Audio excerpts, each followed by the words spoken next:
The stagecoach station in Bozeman, Montana was nothing more than a weathered wooden platform and a crooked sign that swayed in the autumn wind of 1878. And Josephine Turner stood there with her carpetbag clutched in both hands, watching the dust settle where her connection should have arrived 20 minutes ago. Her auburn hair had come loose from its pins during the bumpy ride from Fort Benton, and her traveling dress bore the evidence of 2 weeks on the trail from Philadelphia. The September air carried the bite of approaching winter, and she pulled her shawl tighter around her shoulders as she scanned the sparse collection of wagons lined up near the general store across the muddy street. Her aunt was supposed to meet her here, but the letter Josephine had sent might not have arrived in time. The position as a schoolteacher in Virginia City waited for her, and she had exactly 3 days to cover the remaining distance before the school board would assume she had changed her mind and offer the position to someone else. She had sold everything she owned to afford this journey west, fleeing a life that had crumbled around her after her father's gambling debts had consumed their home, and her engagement to a Philadelphia banker had dissolved the moment the money disappeared. A wagon driver shouted something about departures, and Josephine saw a covered wagon being loaded with supplies near the mercantile. The driver wore a brown hat and had his back turned as he secured ropes over barrels and crates. She hurried across the street, lifting her skirts to avoid the worst of the mud, her heart hammering with the fear of being stranded in this rough frontier town with nowhere to sleep, and only $7 remaining in her reticule. "Excuse me," she called out, slightly breathless. "Are you heading south toward Virginia City?" The man did not turn around, just grunted something that might have been affirmative as he tested a knot. Josephine took that as permission and climbed onto the back of the wagon, settling herself among the supplies. She arranged her carpetbag beside her and tucked her skirts around her legs, relief flooding through her body. The canvas covering would protect her from the wind, and she would pay the driver whatever he asked once they reached their destination. The wagon lurched into motion 15 minutes later, and Josephine braced herself against a flour barrel as they rolled out of town. The rhythm of the wheels and the gentle swaying nearly lulled her into a doze after so many sleepless nights in rough coaching inns, and one memorable evening sleeping sitting upright in a stagecoach station in Helena.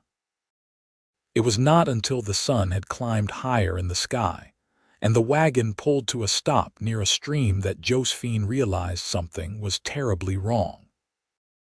She climbed down from the back of the wagon, stretching her stiff legs, and found herself facing a man who was definitely not the driver she had seen loading supplies in Bozeman. He was tall and lean, probably in his mid-20s, with sun-darkened skin and hair the color of wheat stubble that curled slightly at the edges beneath his wide-brimmed hat.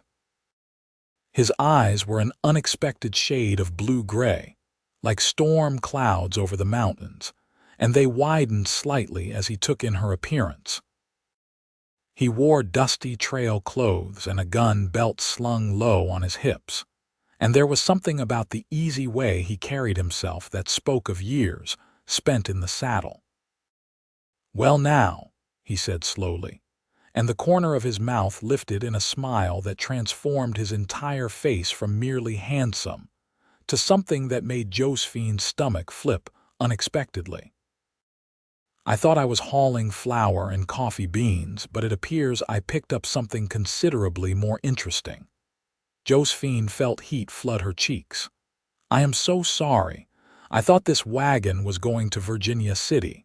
The driver in Bozeman, I thought he said." "That was probably Bill Henderson loading his freight wagon.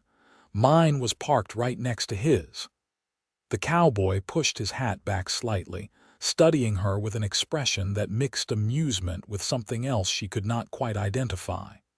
"I am heading in the opposite direction." Got a ranch about 40 miles northwest of here, near the Gallatin River. The bottom dropped out of Josephine's world. Opposite direction, she repeated faintly, afraid so.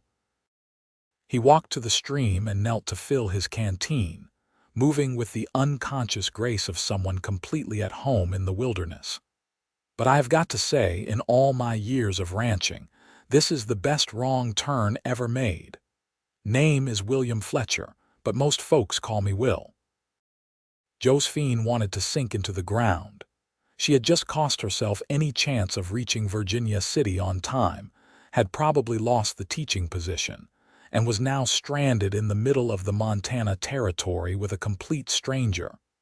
Josephine Turner, and I am truly mortified.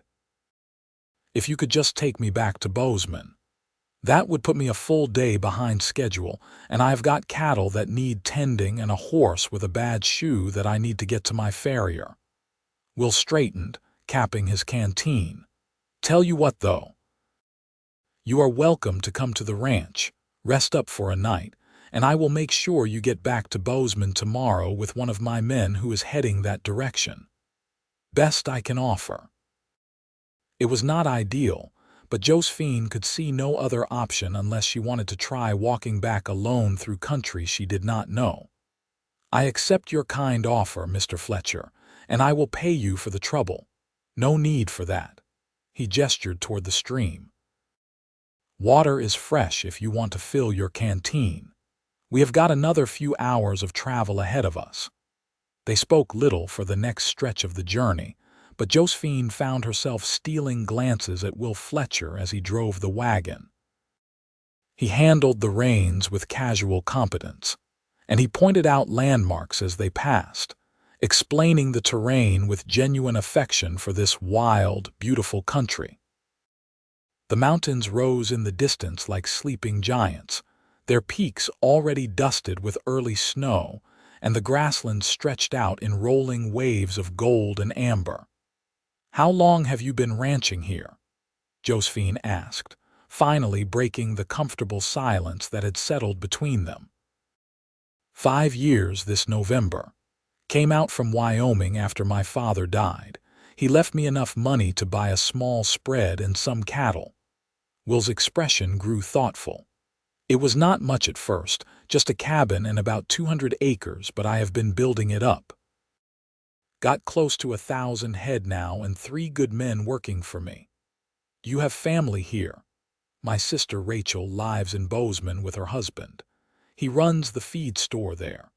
My mother passed when I was young, and my father was a hard man who did not have much use for sentiment. Will's jaw tightened slightly, then relaxed. But that is ancient history. What about you, Miss Turner? What brings a Philadelphia lady all the way out to Virginia City? Josephine hesitated, then decided there was no point in hiding the truth. A fresh start. My father left debts when he died, and my engagement ended when my dowry disappeared. I have a teaching certificate and saw an advertisement for a position in Virginia City. The pay is modest, but it comes with lodging and meals. That takes courage, coming all this way alone. Will glanced at her with something like respect in his eyes. The West has a way of testing people, but it also rewards those who do not quit. The sun was sinking toward the horizon when they finally reached the Fletcher Ranch. Josephine had been expecting something rough and primitive, but what she saw surprised her. The main house was a sturdy log structure with real glass windows and a covered porch. A large barn stood nearby, freshly painted, and several smaller outbuildings dotted the property. Cattle grazed in fenced pastures, and she could see horses in a corral near the barn. 2 men emerged from the barn as the wagon rolled to a stop. One was older, probably in his 50s, with a grizzled beard and bow legs that spoke of a lifetime in the saddle. The other was younger, possibly Mexican, with quick dark eyes and an easy smile. "Boys, we have got a guest," Will announced as he hopped down from the wagon. "This is Miss Josephine Turner. She accidentally climbed aboard my wagon in Bozeman thinking it was headed to Virginia City." The older man let out a bark of laughter. "That is a new one. I am Charlie Davis, madam. Been working for this young buck for 3 years now." The younger man swept off his hat. "Miguel Santos, at your service. Welcome to the Fletcher Ranch." "Diego, you are still heading to Bozeman tomorrow to pick up those supplies, right?" Will asked as he began unloading the wagon. "Yes, boss. Leaving at first light." "Good. Miss Turner will ride with you." Will lifted a heavy sack of grain as if it weighed nothing. "Charlie, can you let Mrs. Patterson know we will need supper for 4 and a guest room made up?" "Mrs. Patterson is your housekeeper?" Josephine asked. "Cook and housekeeper both. She is a widow from Bozeman who needed work, and I needed someone who could make food that did not taste like boot leather." Will grinned. "She lives in the small cabin behind the main house and comes over daily." The interior of the ranch house was clean and surprisingly comfortable. The main room held a large stone fireplace, sturdy furniture that showed signs of care, and even a shelf of books. Josephine noticed titles by Dickens and Twain, along with agricultural journals and what appeared to be poetry collections. Mrs. Patterson turned out to be a round-faced woman in her 40s with kind eyes and flour on her apron. She took one look at Josephine and immediately began fussing over her, offering fresh water for washing and insisting she sit by the fire while supper was prepared. The meal that evening was simple but delicious, consisting of roasted venison, potatoes, fresh bread, and dried apple pie. The men ate with good appetites, and the conversation flowed easily around topics of cattle prices, weather predictions, and a mountain lion that had been spotted near the northern boundary of the property. "You will need to check on that mare in the morning," Charlie said to Will between bites. "She was favoring her left foreleg this afternoon. I noticed that yesterday, probably stepped wrong in the pasture." Will pushed back his plate. "I will take a look first thing." Josephine found herself relaxing despite the strangeness of her situation. There was something appealing about the easy camaraderie among these men, the lack of pretense and formality that had characterized every meal she had eaten in Philadelphia society. Will Fletcher, she noticed, treated his employees with respect and listened to their opinions. He also had excellent table manners for a cowboy, and she caught him watching her several times with an expression she could not quite read. After supper, Mrs. Patterson showed Josephine to a small bedroom at the back of the house. It was simply furnished with a rope bed, a dresser, and a washstand, but the quilts were clean and the room smelled of lavender. "Mr. Fletcher is a good man," Mrs. Patterson said as she lit the oil lamp. "Lost his father young and had to grow up fast, but he never turned hard like some do. He has been nothing but fair to me since I started working here." "How long have you been with him?" 2 years come December. My husband died of pneumonia, and I was facing a winter with no income and no prospects. Mr. Fletcher hired me even though I had never cooked for more than a family of 4. She smiled. "He told me he figured anyone who could raise 3 children on a homestead could handle a few cowboys." After Mrs. Patterson left, Josephine changed into her nightgown and sat on the edge of the bed, trying to process everything that had happened. She should have been devastated about missing her connection and probably losing the teaching position, but instead she felt oddly calm. There was something about this place, about the vast sky and the clean air and the absence of judgment, that made her feel like she could breathe properly for the first time in months. She thought about Will Fletcher and the way he had smiled when he said it was the best wrong turn ever made. There had been no anger in his voice, no irritation at having his schedule disrupted. Just gentle humor and an acceptance of life's unexpected turns. She wondered what it would be like to live with that kind of ease, to face challenges without the weight of social expectations and family disappointment crushing down on your shoulders. Sleep came easily despite the unfamiliar surroundings, and Josephine woke to the sound of roosters crowing and men's voices outside. The sun was just beginning to paint the sky pink and gold, and she dressed quickly in her traveling clothes, braided her hair, and made her way to the main room. Will was already up, standing by the window with a cup of coffee in his hands. He turned when she entered and his face brightened. "Good morning, Miss Turner. Coffee, please." She accepted the cup he poured for her, wrapping her hands around the warm ceramic. "Thank you again for your hospitality. I hope I have not caused too much disruption." "Not at all." He leaned against the doorframe, studying her with those storm cloud eyes. "In fact, I was thinking about your situation last night. Virginia City is a rough town, and teaching positions there do not tend to last long.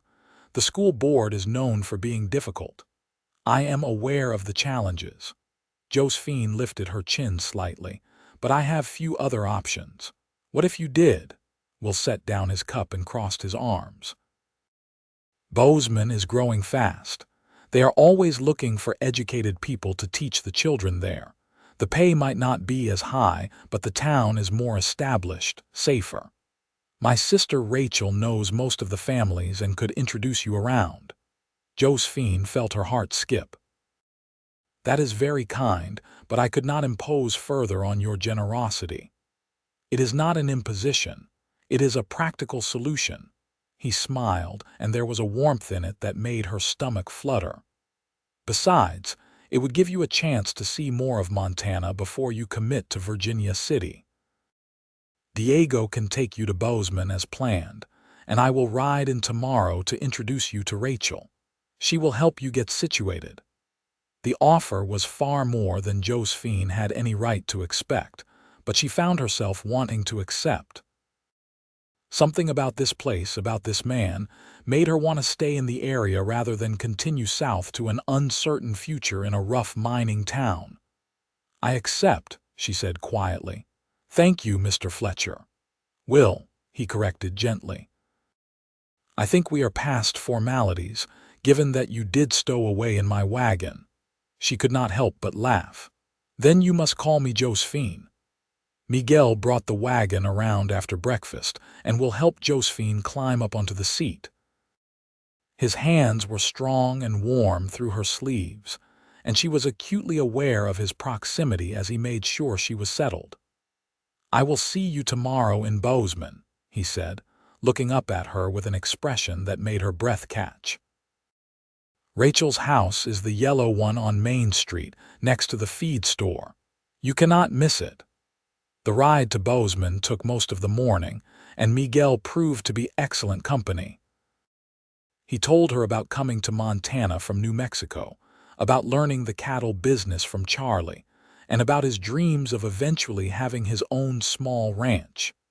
"Mr. Fletcher is a good boss," Miguel said as they rolled into town.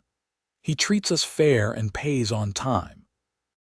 Some ranchers out here, they think they can cheat their workers because we have got nowhere else to go.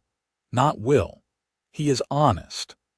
He dropped her at the boarding house that Mrs. Patterson had recommended, a tidy establishment run by a Norwegian widow named Mrs. Olson. Josephine paid for a week's lodging, which left her with only $3, and tried not to panic about her dwindling funds. The next morning, she dressed in her best remaining dress, a navy blue wool with minimal dust damage, and waited nervously in the boarding house parlor. Will arrived precisely at 10 o'clock, wearing clean clothes and a freshly brushed hat. He looked different in town, more civilized somehow, though the easy confidence was still evident in every movement. "Ready to meet Rachel?" he asked with a smile. His sister turned out to be a petite blonde woman with her brother's blue-gray eyes and a warm, no-nonsense manner.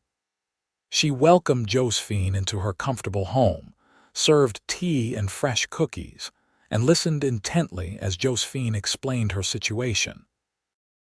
"I know at least 3 families looking for a tutor for their children," Rachel said immediately.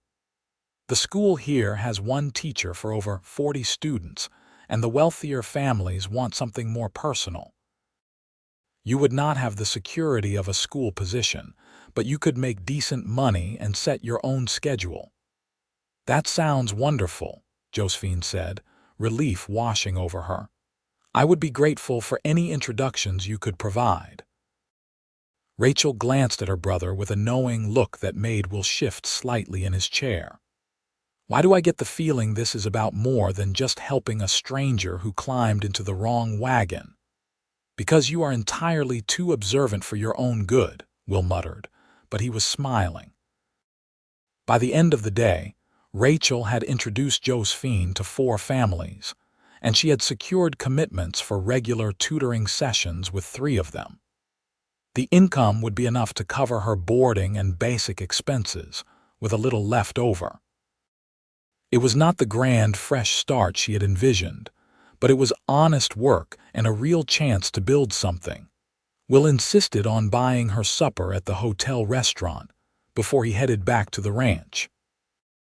They sat across from each other at a table near the window, and Josephine found herself telling him things she had never planned to share, about her father's decline into gambling, about the humiliation of the engagement ending, about feeling like she had failed her family.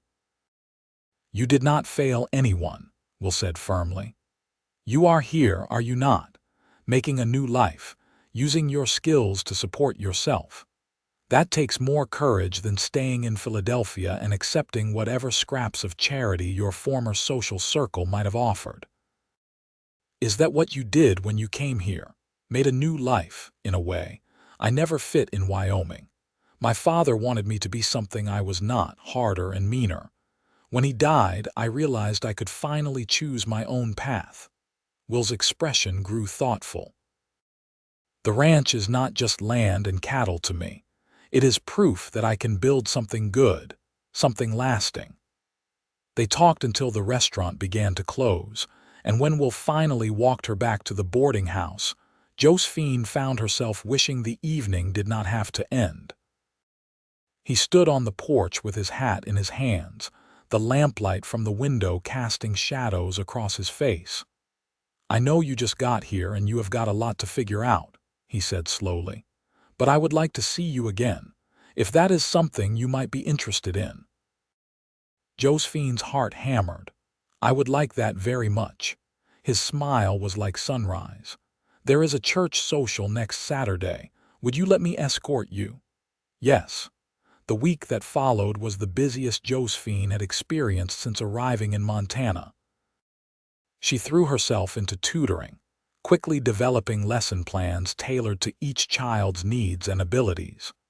The families were pleasant and appreciative, and she found teaching in small groups far more rewarding than managing a large classroom would have been.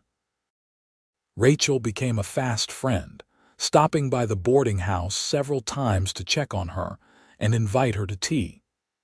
She shared stories about Will's childhood, about his kindness to animals and his habit of bringing home injured creatures to nurse back to health. "He had a pet crow once that he taught to say his name," Rachel said with a laugh. "That bird followed him everywhere for 2 years. Father hated it, said it was undignified." "Your father sounds like he was difficult." Rachel's expression sobered. "He was a hard man who believed affection made you weak. Will bore the brunt of it because he was the son. I think that is why he is the way he is now, so determined to be different." Saturday arrived with clear skies and crisp autumn air. Will picked up Josephine in a freshly washed wagon, and she noticed he was wearing a clean white shirt and a vest. They rode to the small church on the edge of town, where tables had been set up in the yard and families gathered with baskets of food. The social was a revelation. People were friendly without being intrusive, welcoming without judgment. Several women made a point of introducing themselves to Josephine, and she found herself folding into conversations about recipes and the upcoming winter and the best places to buy fabric for quilts. Will stayed close by her side, fetching her lemonade and introducing her to his friends. She met Charlie and Miguel again, both dressed in their Sunday best and clearly enjoying the day off. She also met other ranchers and their wives, the banker, the doctor, and the owner of the general store.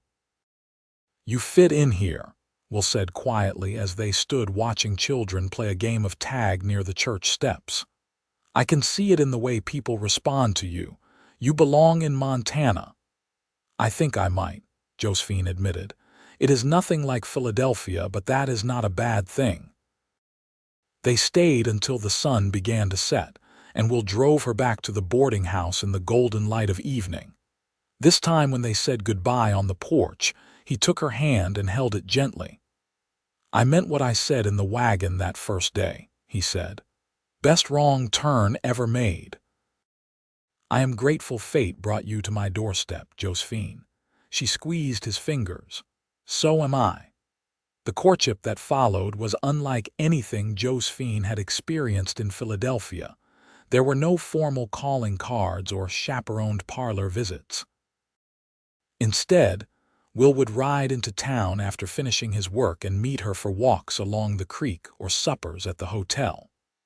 He brought her wildflowers picked from the meadows near his ranch, and once, a beautifully carved wooden box he had made during the long winter evenings. Josephine found herself falling for him with a speed and intensity that should have frightened her, but instead felt natural and right. Will was everything her former fiancé had not been: genuine, hardworking, emotionally present. He listened when she talked about her students and her dreams of eventually opening a proper school. He shared his hopes for the ranch and his plans to expand into horse breeding. They had their first real kiss on a cool October evening, standing beneath a cottonwood tree near the river. Will had been telling her about his plans to build a new barn in the spring, and then he had stopped mid-sentence and looked at her with such longing that Josephine's breath caught. "May I kiss you?"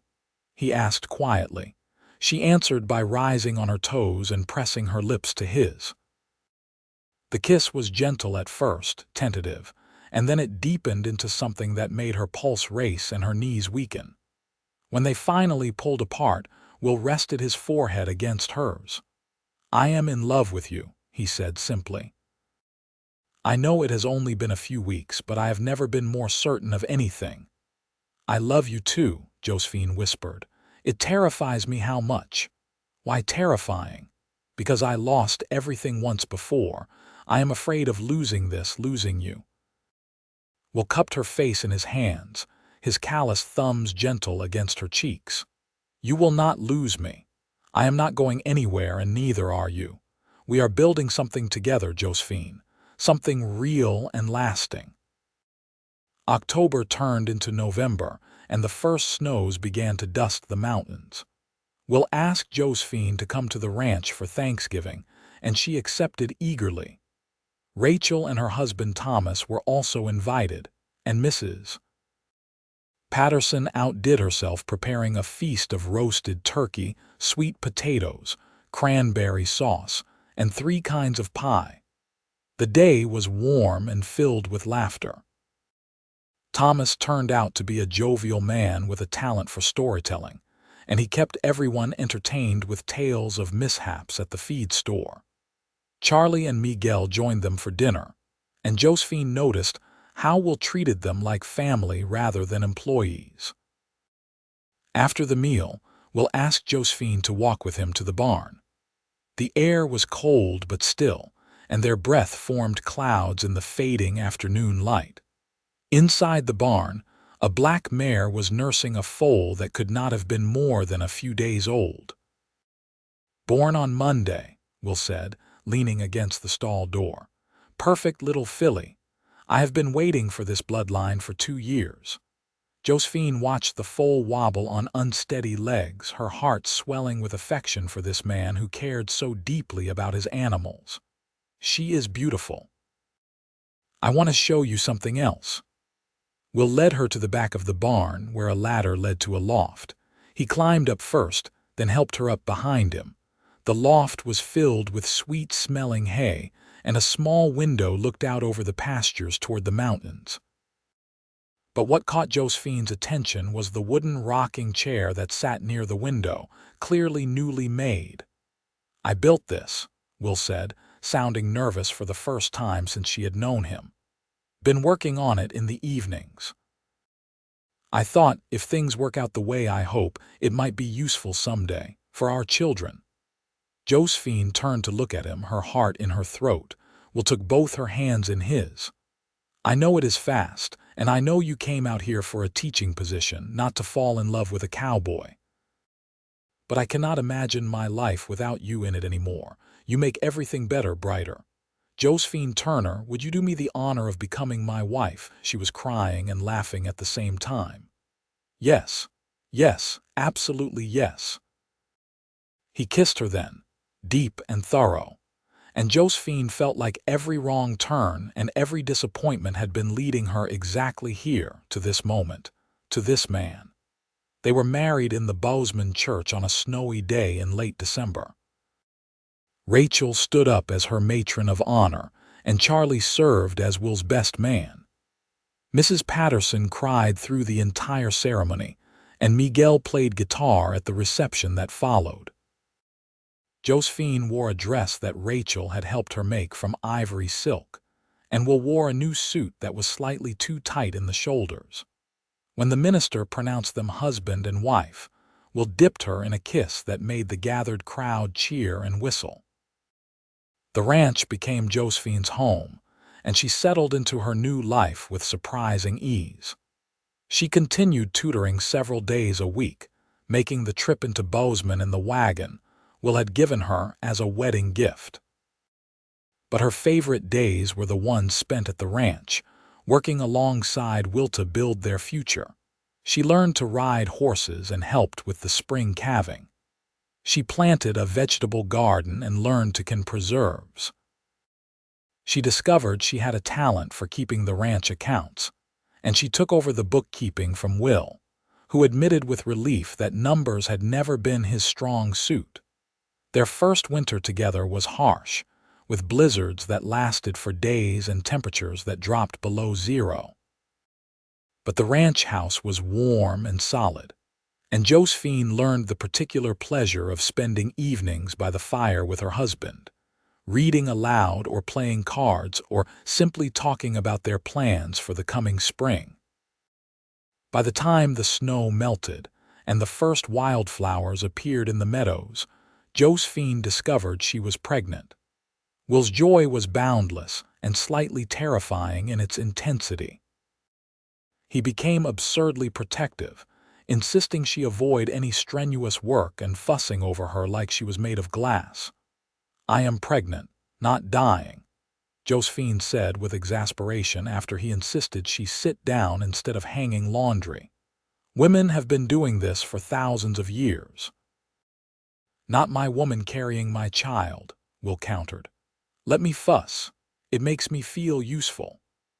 Their son was born in late October of 1879, delivered by the doctor from Bozeman with Rachel and Mrs. Patterson in attendance.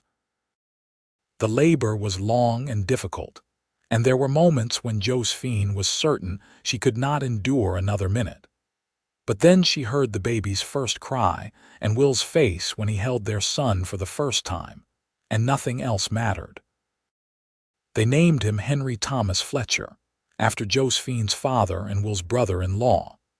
He was a healthy baby with his mother's auburn hair and his father's blue-gray eyes, and Will was instantly besotted. "He is perfect," Will whispered, sitting on the edge of the bed with his son cradled in his arms. "You are perfect. I did not know it was possible to be this happy." Josephine watched her husband with their baby and felt her heart expand beyond what she thought possible. This life, this man, this family, was everything she had never known she wanted. The years that followed were full and rich. Henry grew into a sturdy, curious boy who followed his father everywhere, learning to ride almost before he could walk properly. The ranch continued to prosper, and Will expanded into horse breeding as he had planned, developing a reputation for quality stock that attracted buyers from across the territory. Josephine's tutoring business grew as well, and she eventually opened a small school in Bozeman, teaching 15 students in a rented room above the mercantile. The work was demanding but rewarding, and she loved watching her students discover the joy of learning. A daughter arrived in the spring of 1882, a tiny thing with blonde hair and her Aunt Rachel's determined chin. They named her Margaret Rose, and she grew into a lively, strong-willed child who kept everyone on their toes. Henry adored his little sister, showing infinite patience with her toddler demands to be included in everything he did. Montana achieved statehood in 1889, and Bozeman continued to grow from a rough frontier town into a proper community. The railroad came through, bringing new opportunities and new people. Will served on the town council for several years, working to establish better schools and roads. Through it all, the love between Josephine and Will only deepened. They had their arguments, of course, particularly about Will's tendency to work too hard and Josephine's habit of taking on too many students. But they always talked through their differences, and they never lost sight of what mattered most. On their 10th wedding anniversary, Will took Josephine back to the barn where he had proposed. The rocking chair was no longer in the loft, but sat in the nursery of their home, worn smooth by years of use. Instead, Will had prepared a picnic in the loft, with a blanket and basket of food and wildflowers arranged in a jar. 10 years, he said, pulling her into his arms. Best decade of my life. Mine too. Josephine rested her head on his chest, listening to the steady beat of his heart. Do you ever think about what would have happened if I had not climbed into your wagon that day, all the time? And then I thank God for your terrible sense of direction. She laughed and swatted his arm. I had perfect directions. You just had an identical wagon parked in the wrong place. The right place, Will corrected, tilting her chin up so he could kiss her. Exactly the right place at exactly the right time. Henry graduated from the school his mother had founded and went on to study agriculture at the newly established state college. He returned to the ranch with new ideas about crop rotation and irrigation, working alongside his father to continue building the family legacy.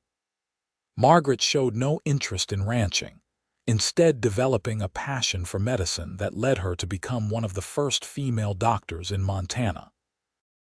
Will and Josephine became grandparents in 1902, when Henry married a schoolteacher named Emma and gave them a grandson they named William, after his grandfather. Margaret never married, choosing instead to dedicate herself to her medical practice in Butte, but she visited the ranch regularly and maintained a close relationship with her parents.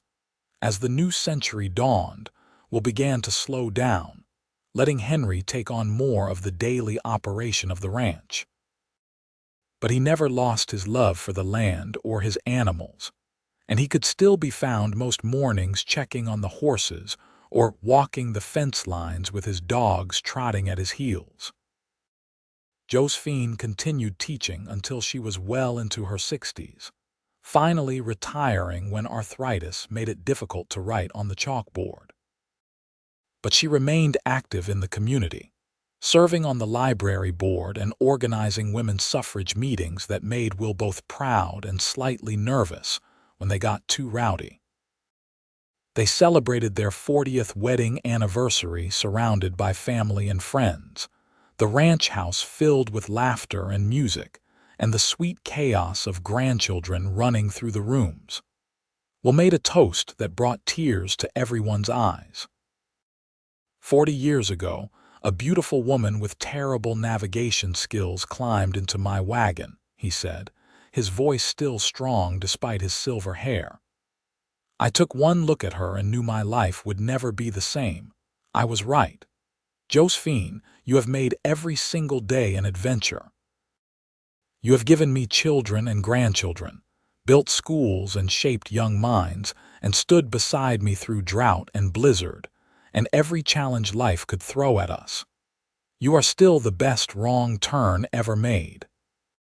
Josephine stood and kissed him soundly, to the cheers and applause of everyone gathered. And you are still the cowboy who smiled instead of being angry, who saw an opportunity where others might have seen an inconvenience. I love you, William Fletcher. Here is to 40 more years. They did not get 40 more years, but they got another precious 15.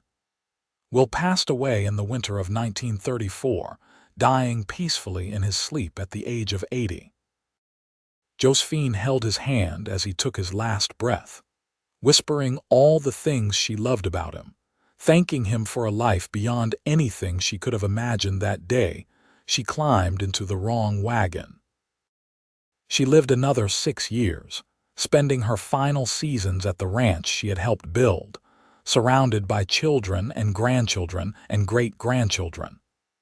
The school she had founded had grown into a proper institution, educating hundreds of students over the decades. The ranch continued to thrive under Henry's management, and Margaret's medical practice had saved countless lives. On warm summer evenings, Josephine would sit on the porch in the rocking chair Will had made all those years ago, watching the sun set over the mountains and remembering.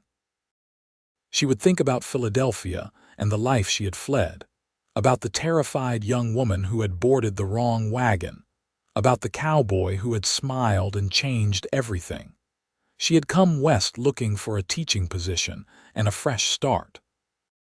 What she had found instead was love, family, purpose, and a life richer than anything she could have planned. Every challenge, every heartbreak, every wrong turn had led her exactly where she needed to be.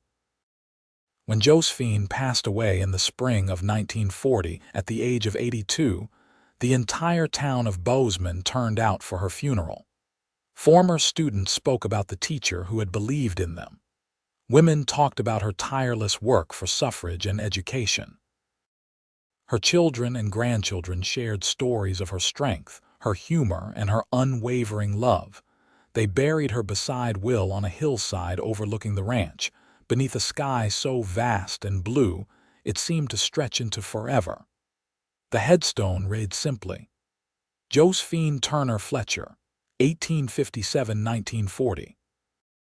Beloved wife, mother, teacher, friend. She took the wrong wagon and found the right life. Years later, when Henry's grandson asked about the history of the ranch, he was told the story of how it all began. How a woman from Philadelphia had climbed into the wrong wagon one autumn day in 1878. How his great-great-grandfather had smiled and said it was the best wrong turn ever made. How that single moment of chance had created a legacy that spanned generations. The ranch still stood, now covering thousands of acres and supporting dozens of families.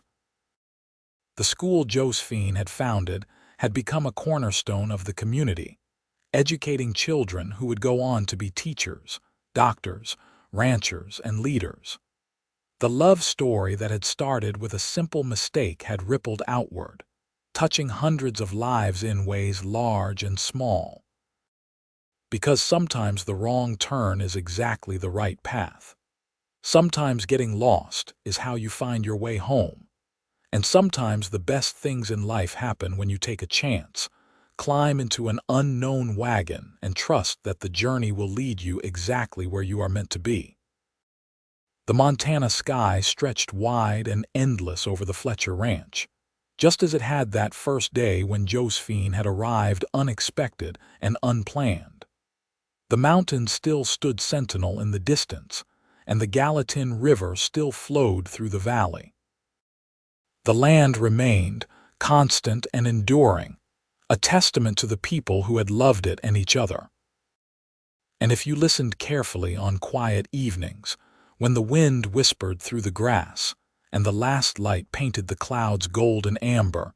You might almost hear the echo of a cowboy's laugh and a woman's answering joy, forever intertwined in the place where their story began. A wrong wagon. A right man. A lifetime of love. The end was really the beginning, and the beginning had been perfect all along.